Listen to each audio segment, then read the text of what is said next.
দা, আজ কেমন বেচা কেনা হচ্ছে গো? হ্যাঁ, তোমার তো প্রতিদিনই বেশ ভালোই বেচা কেনা হয়। ভাই অভিনন্দন। বিধাতার কৃপায় ভালোই বেচা কেনা হয়, খরিদ্দারের কোনো অভাব হয় না। আজও ভালোই বেচা কেনা হচ্ছে। তা তোমার কি খবর? এই তো নতুন ব্যবসা হচ্ছে মোটামুটি ভালোই। ভাই শোনো, এখন হয়তো তোমার সেরকম ভাবে বিক্রি হবে না, নতুন ব্যবসা তো। কিন্তু আমি এই ব্যবসায় অনেক দিন ধরে আছি, জানি কখন কি করতে হয়।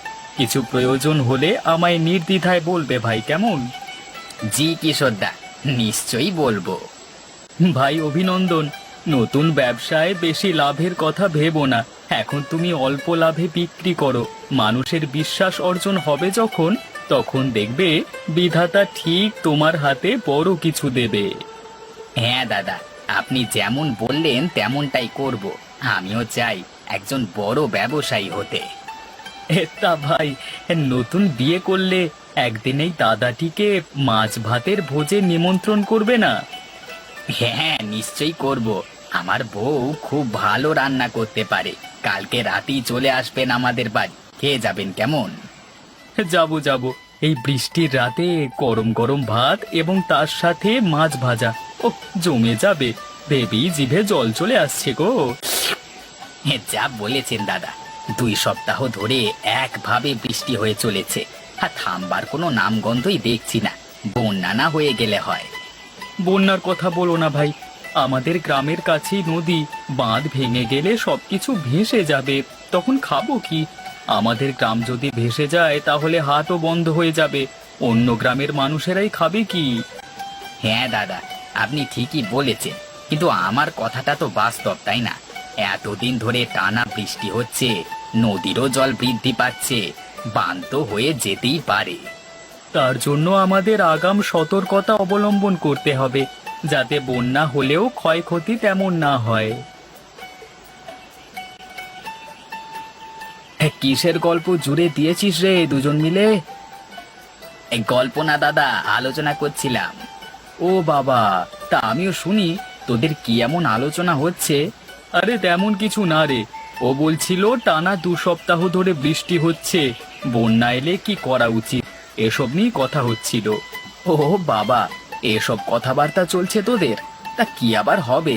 প্রত্যেকবারের মতোই এবারও আমরা মোড়ল মশাইয়ের অতিথিখানায় আশ্রয় নেব। না রে বিনোদ, ওটা বলছি না। আমরা বলছিলাম যদি বন্যা আসে তাহলে আমাদের গ্রামের হাট বসবে না।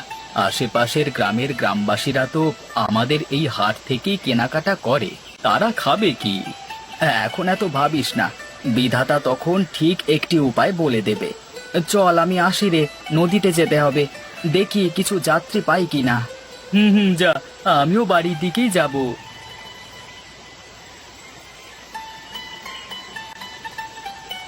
কি গো গিন্নি, খাবার বেড়ে বসে আছো কেন? যদি আমার আসতে দেরি হতো তখন কি করতে? কি আবার করতাম, আমি নিজে খেয়ে নিতাম। গিন্নি, মজা করছো আমার সাথে? কতদিন পর এইভাবে একটু মজা করলে তুমি আমার সাথে। থাক থাক, আর বলতে হবে না। তাড়াতাড়ি খেতে বসো তো, অনেক বেলা হলো তো। হ্যাঁ হ্যাঁ, বসছি বসছি। তুমিও আমার সাথে বসে পড়ো, আর কত বেলা করবে? তা বললে হয় গো, স্বামীর খাওয়া হলে তবেই স্ত্রীরা খায়, এটাই নিয়ম। তুমি চটপট খেয়ে নাও, তারপর আমি খেয়ে নেব। জানি না বাবা, তোমাদের এসব নিয়ম কানুন। ওসব ছাড়ো, আজকে কেমন বিক্রি হলো গো? মিথ্যে বলবো না, ঠাকুরের কৃপায় এখনো পর্যন্ত ভালোই বিক্রি হচ্ছে। এই ভারী বর্ষাতেও মানুষজন কেনাকাটা করতে আসছে। তা আসবে না কেন বলো তো? এই বর্ষায় গরম গরম মাংস আর সাদা চালের ভাত খেতে যে ভারী সুন্দর লাগে। ঠিক বলেছো তুমি, কিন্তু একটা চিন্তা মাথায় রয়েই যাচ্ছে। চিন্তা? এর মাঝে আবার চিন্তা কিসের? অনেক চিন্তা আছে গো। টানা 2 সপ্তাহ ধরে বৃষ্টি হচ্ছে, সেটার খেয়াল আছে। এবার যে বন্যা নামবে, বন্যা হয়ে গেলে আশেপাশের গ্রামের মানুষজন খাবে কি? হ্যাঁ, এই কথাটা তো ভেবে দেখিনি। আমাদের গ্রামটা ছোট হলেও আমাদের গ্রামের হাটের ওপর নির্ভরশীল আশেপাশের গ্রাম। সব যদি ভেসে যায় তাহলে মানুষ খাবে কি? ওটাই তো চিন্তার বিষয় গো গিন্নি। আশ্রয় তো নিয়ে নেব মোড়ল মশাইয়ের অতিথিশালায়, কিন্তু আশেপাশের মানুষজনের কথাও তো ভাবতে হবে। হুম, তোমার মাথায় কত চিন্তা ভাবনা। তোমার মতো স্বামী পেয়ে আমি ধন্য, যে শুধু নিজের কথা নয়, আরো 4টে মানুষের কথা চিন্তা করে।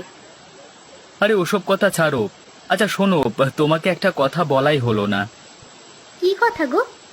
আমাদের বাজারে আমার পাশে মাছ নিয়ে বসে অভিনন্দন, নতুন ব্যবসা শুরু করেছে। তারও সাথে এই কদিন হলো বিয়ে করেছে, তাই রাতের বেলাতে বাড়িতে ভোজ দেবে বলেছে আমাদের। বাহ, এ তো দারুণ খবর। এবার ছেলেটা বুঝবে দায়িত্ব কাকে বলে। শুধু দায়িত্ব শিখিয়ে না, তার সাথে ছেলেটাও শুধরে যাবে। যে মেয়েটিকে বিয়ে করেছে, মেয়েটির চরিত্র খুব ভালো বলি শুনেছি। বদল ঘটিয়ে দেবে আমাদের অভিনন্দনের। ছেলেটা সুখে শান্তিতে ঘর করুক। খুব ডানপিটে ছিল। খাওয়া তো হলো, আর বসে থেকো না, যাও একটু বিশ্রাম নাও। এই বর্ষার ঠান্ডা ঠান্ডা আবহাওয়ায় গরম গরম চা এত সুন্দর খেতে লাগে না। উফ, যাই যাই, তাড়াতাড়ি যাই চায়ের দোকানে। এসো বিনোদদা, এসো আমাদের সাথে যোগ দাও। সে কি রে, আমি তো ভাবলাম তোদের মনে হয় ডাকতে হবে, তার আগেই চলে এসেছিস দেখছি। বিনোদ আর বলিস না, এই সুন্দর আবহাওয়া দেখে আমি অভিনন্দনকে ডেকে নিয়ে চলে এলাম চা খেতে। কাকু, বিনোদদাকে একটা চা দিয়ে দাও, স্পেশাল চাটা দেবে কিন্তু। দিচ্ছি বাবা, একটু বসো। তা ভাই, আজকের চাটা কে খাওয়াচ্ছিস? আগের দিন তো আমি খাওয়ালাম। আজকে আমার পালা দাদা, আমি খাওয়াচ্ছি। বাহ, চল সবাই এবার বাড়ি চল, রাত হয়ে গেল তো। হ্যাঁ হ্যাঁ, চল উঠে পড় সবাই, কাল আবার নিমন্ত্রণ আছে অভিনন্দনের বাড়ি। আমি কালকে কিশোর দাদাকে নিমন্ত্রণ করেছি, সেটা তুমি কি করে জানলে? আর যে তোমাকেও বলবো সেটা কি করে জানলে? আরে তোরা যখন কথা বলছিলিস আমি তখন শুনেছি, তাই জন্যই জানি। ও তাই বলো, আমি ভাবলাম কি করে আবার জানলে সব। তোরা চল বাড়ি চল। কাল কিন্তু তোমার উপর একটি মহা দায়িত্ব আছে। আমার উপর দায়িত্ব? কই, কিছু বলনি তো আগে। কি দায়িত্ব আছে? বউ, তেমন কিছু না। কালকে রাত্রে বিনোদদা আর কিশোরদা আসবে আমাদের বাড়িতে তোমার হাতে রান্না খেতে। বেশ ভালো করিয়ে জমিয়ে রান্না করতে হবে কিন্তু। ও আচ্ছা, এই ব্যাপার। তা রান্না কেন করব না? নিশ্চয়ই করব। আমি ভাবলাম কি না কি বলবে। ধুর পাগলি, আরে কি বলবো, এটুকুই শুধু। তুমিও না কি যে বলো, তোমার মুখে কিছুই আটকায় না দেখছি। থাক, কত লজ্জা করতে হবে না। কাল ভালো করে রান্না করবে। হ্যাঁ, মেনু হবে মাছ এবং সাদা ভাত। হ্যাঁ, রান্না তো করে দেব, কিন্তু কি উপলক্ষে নিমন্ত্রণ জানিয়েছো ওনাদের? তেমন কিছুর জন্য না। এক কিশোর দাদা আছে না, উনি আমার ব্যবসা চালাতে অনেক কিছু সাহায্য করেন। আবদার করেছেন আমার বাড়িতে খাবে, তাই আর কি। কি উপলক্ষে বলেছে জানো? হ্যাঁ বলো, আমিও শুনি। বলেছে নতুন বিয়ে হয়েছে সেই উপলক্ষে। মানে তোমার ব্যবসাতে কিশোর দাদা সাহায্য করে, নিশ্চয়ই মানুষটি খুব ভালো মনের। না হলে এখনকার স্বার্থপর জীবনে কেউ কারো উন্নতি দেখতেই পারে না। যা বলেছ বউ, আমাকে অনেক সাহায্য করে। এত কিছুর পরে তার আবদারটা রাখা তো আমার কর্তব্য। জি, কাল আমি ওদের তৃপ্তি করে খাওয়াবো। আজকে রাত হয়ে গেল, ঘুমিয়ে পড়ো। কাল আবার বাজারে যেতে হবে তো। আর এই অসহ্যকর বৃষ্টি কোনোদিন যেন থামবে না। এই বৃষ্টির কথা বলতে মনে পড়লো, সবকিছু ভালো করে গুছিয়ে নিও। যা বৃষ্টি দেখছি, বন্যা নামলে কি হবে? প্রস্তুত থাকতে হবে আগে থেকে। আচ্ছা, তুমি কিচ্ছু চিন্তা করো না, আমি সব কিছু ঠিকঠাক করে রাখবো।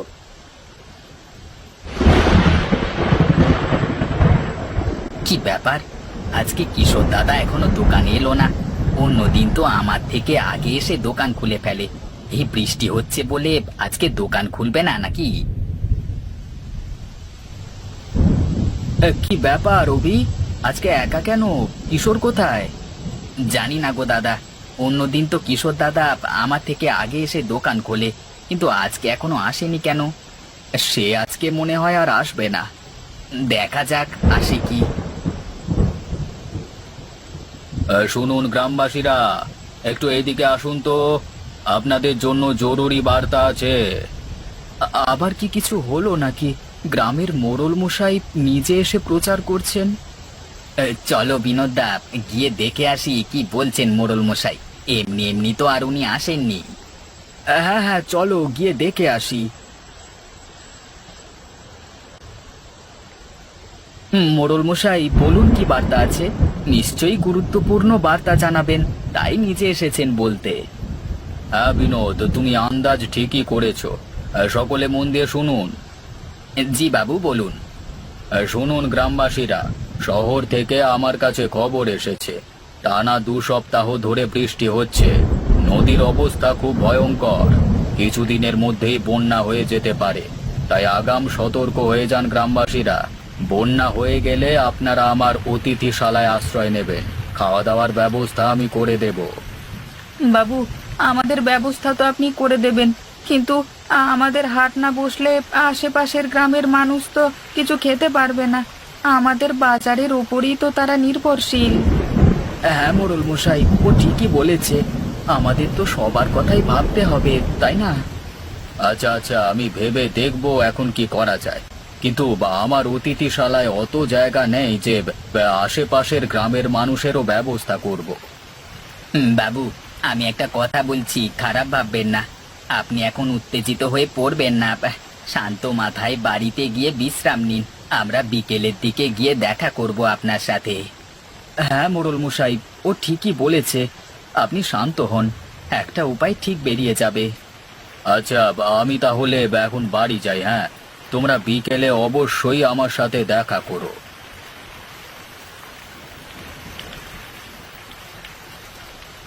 কিশোর, বাড়ি আছিস নাকি? হ্যাঁ, ভেতরে আয়। বাইরে দাঁড়িয়ে আছিস কেন? কিশোর দাদা, কিশোর দাদা, খুব বড় বিপদ আসতে চলেছে। বিপদ? কি বিপদ রে? সব তো ঠিকঠাকই চলছে, কার কি বিপদ হলো রে? এখনো কারোর কিছু হয়নি, কিন্তু হতে কতক্ষণ। আরে কি হয়েছে খুলে বল। মোড়ল মশাই আজকে হাটে এসেছিলেন, এসে বলে গেলেন শহর থেকে খবর এসেছে নদীর অবস্থা খুব খারাপ, যখন তখন বন্যা হয়ে যেতে পারে, তাই সতর্ক করলেন। সে কি রে, আমাদের গ্রামে তো কোনোদিন বন্যা হয়নি। এখন কি করা যায় বলতে পারো? কিছু একটা করতে হবে আমাদের, না হলে মানুষজন যাবে কোথায়? তোর আগে শান্ত হ, বেশি উত্তেজিত হোস না, শান্ত হয়ে বস। ঠিক একটা উপায় বের করব আমরা। বিকেলে মোড়ল মশাইয়ের কাছে যাব, একটা সভা বসবে, তুইও যাস বুঝলি, ওটাই জানাতে এলাম। হ্যাঁ হ্যাঁ, নিশ্চয়ই যাব। সংকটের সময় এলে সকলে একত্রিত হওয়াটা খুবই জরুরি। কি যে হবে, হায় বিধাতা, রক্ষা করো আমাদের। কই এখনো তো কেউ এলো না, সকলকেই তো আসতে বললাম। মোড়ল মশাই, আমরা সকলে এসে গেছি, সভা শুরু করুন। কিশোর, তুমি এসেছো? তা আমাদের গ্রামের এক ভয়ঙ্কর বিপদ ঘনিয়ে এসেছে তো। হ্যাঁ, সবই শুনেছি বিনোদ আর অভিনন্দনের মুখে। এখন ভয় পাওয়ার সময় নয়, সকলে মিলে একসাথে লড়বো। কার কি মত, কার কাছে কি উপায় আছে, সবাই জানাও একে একে। আমাদের প্রধান সমস্যা হচ্ছে খাদ্যের। এই নিয়ে যদি কারোর কাছে কোনো উপায় থাকে তাহলে নির্ভয়ে বলো। বাবু, আমি কিছু বলতে পারি? হ্যাঁ, নিশ্চয়ই বলো। এই সভা সকলের জন্যই, কেউ ছোট বড় নয়, তুমি নির্দ্বিধায় বলো। বলছিলাম যে যদি আমরা শহর থেকে খাবার জন্য শাকসবজি নিয়ে চলে আসি, তাহলে তো আর অভাব হবে না। শহরে যেতে তো 1 সপ্তাহ লাগবে, আর অত সময় নেই আমাদের। আমাদের গ্রামের মানুষজন খেয়ে পড়ে বেঁচে থাকবে ঠিক, কিন্তু পাশের গ্রামের গ্রামবাসীরা কি করবে ওটাই তো ভাববার। হ্যাঁ মোড়ল মশাই, আমাদের গ্রামের হাট যদি বন্ধ হয়ে যায়, তাহলে তাদের খাদ্য সংস্থানও বন্ধ হয়ে যাবে। ওরা থাকবে কি করে? ওটাই হচ্ছে প্রধান সমস্যা। যদি চারিদিক জলে পরিপূর্ণ হয়ে যায় তাহলে কিভাবেই বা আমাদের হাট বসবে? এমনিতেও তো শাকসবজি সব নষ্ট হয়ে গেছে। কি যে করব কিছুই বুঝতে পারছি না। বিধাতা, আমাদের রক্ষা করো তুমি। মোড়ল মশাই, এটি করলে কেমন হয়? তোমার কাছে কি কোনো উপায় আছে? তাহলে বলো কিশোর। গ্রামের শাকসবজি তো নষ্ট হয়ে গেছে, তাহলে শাকসবজি বেচা কেনা হবে না, পড়ে থাকছে মাছ মাংস আর ডিম। এখন কদিন মানুষকে শুধু মাছ মাংস আর ডিম খেয়ে বেঁচে থাকতে হবে, আর খাবার ভাতের জন্য চাল নিশ্চয়ই সবার বাড়িতে থাকবে। হ্যাঁ, সে না হয় বুঝলাম, কিন্তু তুমি হাটে বিক্রি করবে কিভাবে? মোড়ল মশাই, পুরো কথাটা শুনুন। হ্যাঁ হ্যাঁ, বলো বলো। আমি মুরগির হাটে থাকি, মানে মাংস বিক্রি করি। আমার পাশের দোকান অভিনন্দনের মাছ বিক্রি করে। দুজনেরই দোকান টালির চালের, আর আমরা না হয় টালির চালের উপর উঠে বিক্রি করব। চাল পর্যন্ত তো বন্যার জল উঠবে না, তাহলেই হবে। মোড়ল মশাই, এই বুদ্ধিটা বেশ ভালো। আর আমাদের মাঝি ভাই বিনোদ সকল গ্রামবাসীকে নৌকায় করে নিয়ে আসতে সাহায্য করবে। হ্যাঁ, তাই হবে। বিনোদ, তোমার জানাশোনা আরো কয়েকজন মাঝিকে বলে রাখবে এই কথাটি, কেমন? আগে কর্তাবাবু, আপনি যেমনটি বলবেন। অভি, আমার হাতে হাতে একটি করে মুরগি তুলে দে। আমি খাঁচাটিকে তুলে নিয়েছি আমার টালির চালে। মুরগিগুলো দিলেই ভরে ফেলবো। আচ্ছা দাদা, তাই করছি। আগে তোমারটা হয়ে যাক, তারপর আমার মাছগুলিও তুলে ফেলবো। হ্যাঁ রে, একে একে হয়ে যাবে সব। নে নে, তাড়াতাড়ি দে আমার হাতে হাতে। এই নাও দাদা, ধরো।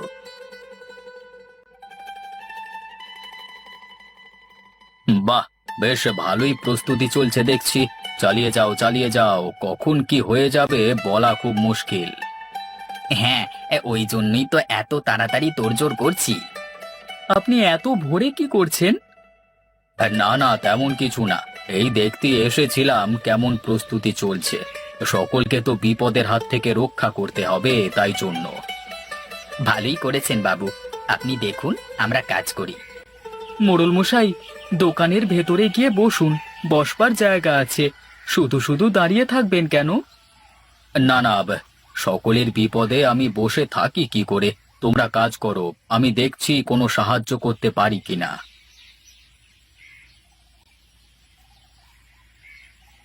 মোড়ল মশাই, মই ধরে তাড়াতাড়ি চালে উঠে আসুন।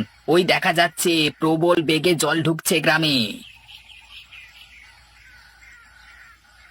ভাগ্যিস বললে, না হলে কোথায় এখন ভেসে যেতাম। এমন কথা মুখে আনবেন না। আপনার কৃপাতেই তো আমরা এত ভালো আছি। আমার কৃপা নয়, সবই বিধাতার ইচ্ছা। বিধাতার ইচ্ছে ছাড়া কোনো কিছুই সম্ভব নয়। বুদ্ধিটা বেশ কাজে দিয়েছে। দোকান ঘরগুলি ডুবে গেলেও চালটি ভেসে আছে। এবার বিনোদদা লোকজন নিয়ে এলেই বেচা কেনা শুরু হয়ে যাবে, কারোর কোনো সমস্যা হবে না। সবার উপকার হলেই তো ভালো, তাই না?